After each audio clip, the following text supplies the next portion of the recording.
Oui, je vais vous parler d'une famille. Et là aussi, pour la France, il s'agissait d'un scénario tiré d'une histoire vraie. Eh bien là aussi, on est dans le cas d'une histoire vraie. Divertimento aussi, donc finalement, le cinéma copie la réalité. C'est là que l'on trouve les meilleurs scénarios. En fait, c'est dans la réalité qu'on trouve les meilleurs scénarios. Alors, dans cette famille Asada, donc tu l'as dit, au Japon, tout le monde a un rêve secret. Par exemple, le père, lui, il aurait toujours aimé être un pompier. Le grand frère, lui, c'est plutôt pilote de Formule 1. Et puis la mère, elle, plus drôle, elle se serait bien imaginée en épouse de Yakuza. Rien que ça, c'est quand même assez intéressant. Eh bien, le deuxième fils, Masahi, lui, il va réaliser le sien, c'est devenir photographe. Et grâce à son travail, il va permettre à chacun de réaliser que leur bonheur soit à portée de main. Le père a rêvé d'être pompier, eh bien il va chercher un camion de pompier et met son père au volant d'un camion de pompier. Donc c'est vrai que c'est un drôle de scénario que ce film avec ce Masa Asadi qui s'amuse à mettre en scène sa famille. Alors, ce qui va l'intéresser aussi, puisque au bout d'un certain temps, ayant réalisé une trentaine de photos de sa famille, il va falloir qu'il trouve un emploi. Alors, il va de ces photos, il va tirer un bouquin. Et on verra ce bouquin comment il va se vendre plus ou moins bien.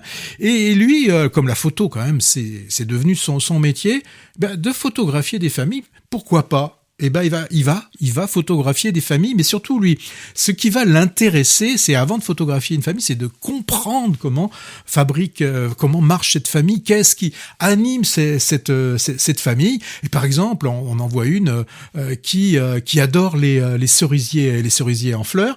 Eh bien là, il va les photographier dessous. Alors il fait toujours des photos, tu sais, avec retardateur. Il pose le retardateur.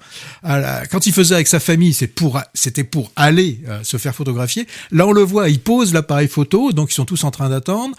Il met le déclencheur et puis il va secouer le cerisier pour qu'à ce moment-là, il y a les pétales qui tombent. Donc c'est très drôle. En fait, ce Masahi Asada, lui, ce qu'il aime, il aime les gens. Hein. C'est pas plus compliqué, que ça.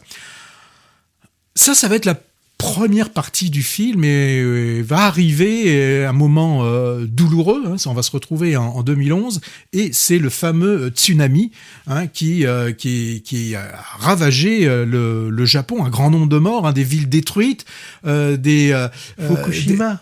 Des familles détruites aussi, des vies détruites. Et là, on va se retrouver à voir des gens qui errent, qui recherchent leurs proches dans tous ces décombres. On se croirait vraiment après une guerre. Et il y a même des moments difficiles où on a quelqu'un qui dit « Ça y est, on vient de retrouver ma fille, mais je n'ai même pas de photo de ma fille pour pouvoir... la mettre sur un cadre, pour pouvoir mettre sur le cercueil. » Et c'est là qu'on va découvrir, je rappelle, histoire vraie, qu'il y a un étudiant qui aussi est à la recherche d'un de ses amis, qui s'est rendu compte que dans les décombres, il y a beaucoup de photos, et qui va récupérer une à une toutes ces photos, qui, avec précaution, va les nettoyer, et avec l'aide de Masahi Asada, eh bien, ils vont prendre toutes ces photos, les exposer et afin que les familles puissent retrouver des restes, des souvenirs qui pouvaient penser perdus à jamais.